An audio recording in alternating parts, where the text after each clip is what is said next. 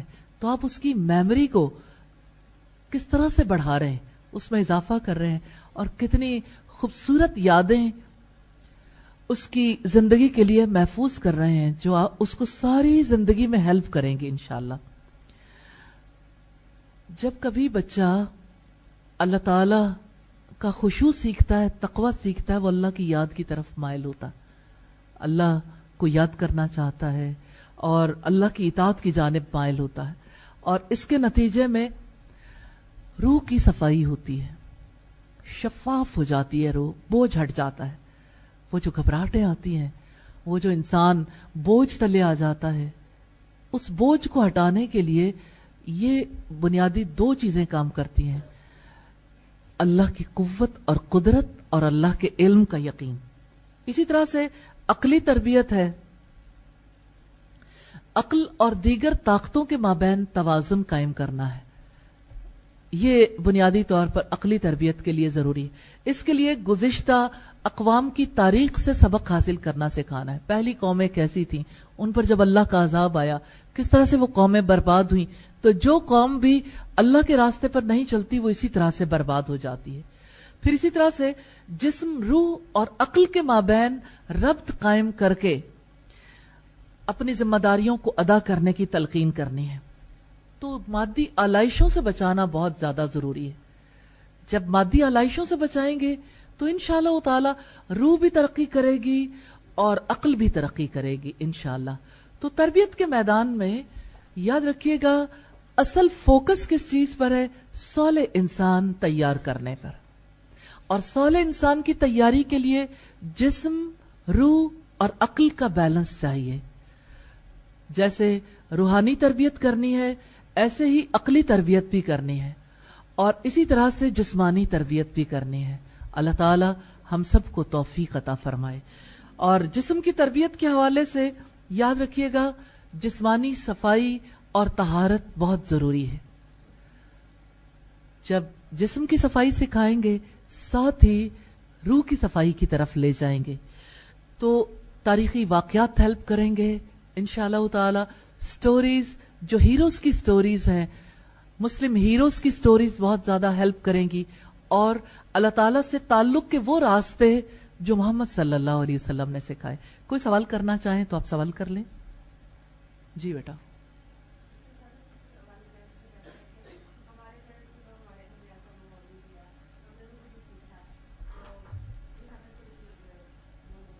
جی, اصل میں تربیت کرنے کا جو عمل ہے نا وہ جاہل کے لیے بھی ہے اور پڑھے لکھے کے لیے بھی. جب جاہل کی تربیت کریں گے نا تو یہ مسائل پیش آئیں گے کہ ہم نے نہیں سیکھا تو سیکھ لیجئے. خود ساختہ زندگی تو نہیں گزارنی نا, اپنی مرضی کی زندگی نہیں گزارنی, کیونکہ ہم اللہ تعالیٰ کے لیے پیدا کیے گئے ہیں اور ہماری زندگی کا مقصد عبادت ہے تاکہ ہمارے دل محبت اور تعظیم کے ساتھ اللہ تعالیٰ سے جڑ جائیں. مجھے ایسا فیل ہوتا ہے کہ رائٹ وے میں سادہ طریقے سے اگر آپ بات کریں گے تو یعنی یہ الجھن ہے جس کا کوئی اظہار کرتا ہے کہ ہمیں کسی نے نہیں سکھایا. یہ آپ کو جواب دینا نہیں ہے, دراصل اپنی تکلیف کا اظہار کرنا ہے. ڈاکٹر کو جب کوئی کہتا ہے میرا گلا خراب ہے تو ڈاکٹر انہیں جواب میں یہ تھوڑی کہتا ہے کہ میں نے خراب کیا تھا. ڈاکٹر اس کی دوا کرتا ہے نا, وہ کہتا ہے کہ ہاں گلا خراب ہے, آپ نے کیا کھایا تھا, کیا پرابلم ہو گئی جس کی وجہ سے گلا خراب ہو گیا. تو کبھی الٹپ پیشنٹ کچھ بتا دیتا ہے, کبھی نہیں بھی پتا چلتا. پھر ڈاکٹر جو ہے وہ کوئی دوا سجیسٹ کرتا ہے اور اس سے کہتا ہے ان چیزوں سے آپ نے پرہیز کرنا, یہ دوا کھانی.